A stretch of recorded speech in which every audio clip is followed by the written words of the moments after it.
Have you ever wondered why, even though you're earning more money, you're still broke? Why the bills never close and the salary disappears before the month is out? Maybe you know someone like that. Or maybe that someone is you, living in debt, spending uncontrollably and never knowing exactly where the money has gone is the reality for many people. But is there any way out of this cycle?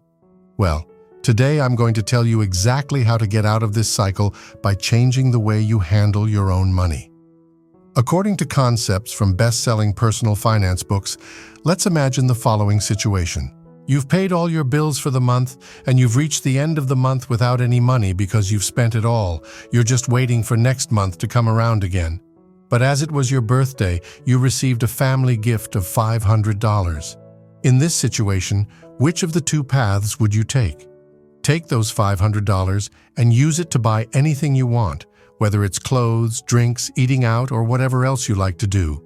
Or would you choose the path of setting aside some of that money to save and invest in something and enjoy only a small part of it, not least because it's extra money that you don't receive regularly? In other words, it's money that you didn't count on. Well, through this example, I explained the definition of assets and liabilities, as discussed in the book Rich Dad, Poor Dad by Robert Kiyosaki. In simple terms, assets are everything that puts money in your pocket. In other words, if you set aside $300 of the $500 in the example to invest, even if it was in fixed income, which yields 1% a month, you would already be far ahead financially in terms of people who take that money to spend on things that only take money out of their pockets. In other words, liabilities. When you set aside money to save for yourself by investing in something, it's already a sign that you have a certain financial education, the wealthy mentality talked about in some of the personal finance books. Now, this concept of assets and liabilities reflects very well the idea of understanding where we are directing our own money. If, for example, we are only directing it towards liabilities, buying lots of unnecessary clothes, having several credit cards that we don't need, making several installments, and so on, we're unlikely to achieve financial freedom and be financially successful, which is exactly why we need to understand the difference between liabilities and assets in order to buy more and more assets and fewer liabilities. And in this case, assets can be shares in good companies capable of generating frequent income, or real estate funds, in which you receive monthly rents, or even the purchase of your own rental property, generating monthly income from rents. And even if you have little money, you can start investing, because a stock or real estate fund can cost $10, for example. So, you've understood about liabilities and assets, but how do you buy assets instead of liabilities in practice? The book, The Richest Man in Babylon, has a very important concept that I think everyone who wants to start investing should keep in mind and follow methodically. You want to get into the habit that as soon as you receive any money, you set aside at least 10% to invest in something you understand. If you're just starting out in this world of investing, focus on setting aside that 10% every month, preferably in a different account to your own. And you should research investments, buy books, and read up on the subject. In other words, really go for it, so that you can begin to familiarize yourself with this world of investments and start as soon as possible.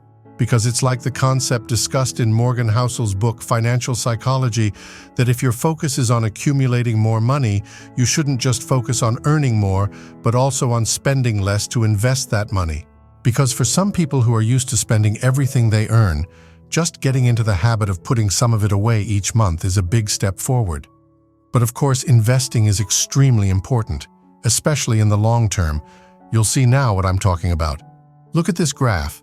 The blue color represents how much you've invested, and the green color is everything you've earned in interest only, which is the return on your money.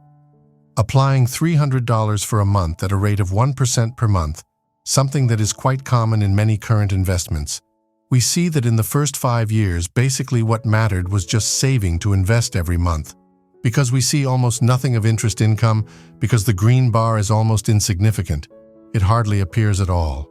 But by looking at it over 30 years, we can understand the extent that compound interest has taken over this period, which is why the sooner you start investing, the better to see the effect of compound interest over time. And another thing, it's quite normal to hear about salaries, about how much each person earns, that such and such person earns more than you, or that such and such person earns less. But what is never talked about is the difference between income and wealth. And you'll understand with this hypothetical example. Barbara has a great job and earns $20,000 every month. Her income is $20,000. Now Letitia earns $5,000 every month, so her income is $5,000. But now the game changes.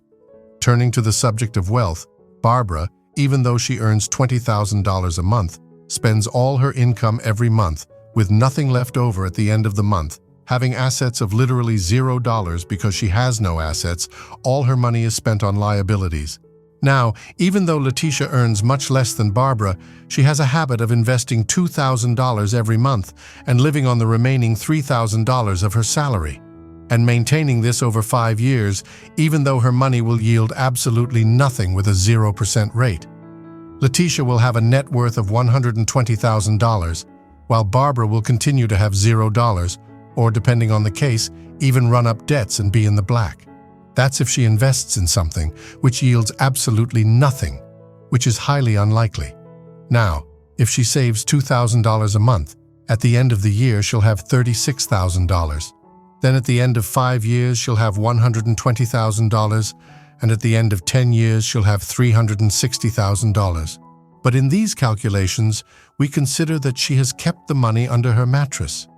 And if she invested in something with a return of 1% per month, at the end of 1 year, she would have $27,618. At the end of 5 years, she would have almost $167,000, and at the end of 10 years, almost $225,000.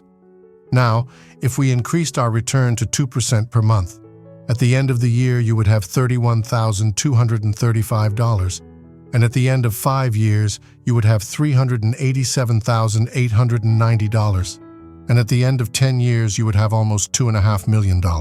Congratulations, you're already a millionaire. The tip in this video is very simple. This is your life. If you don't do something, no one will. Get up, do something, invest in anything, even if you have a low return at the beginning. Even if you've only got $10, start charting your financial path today.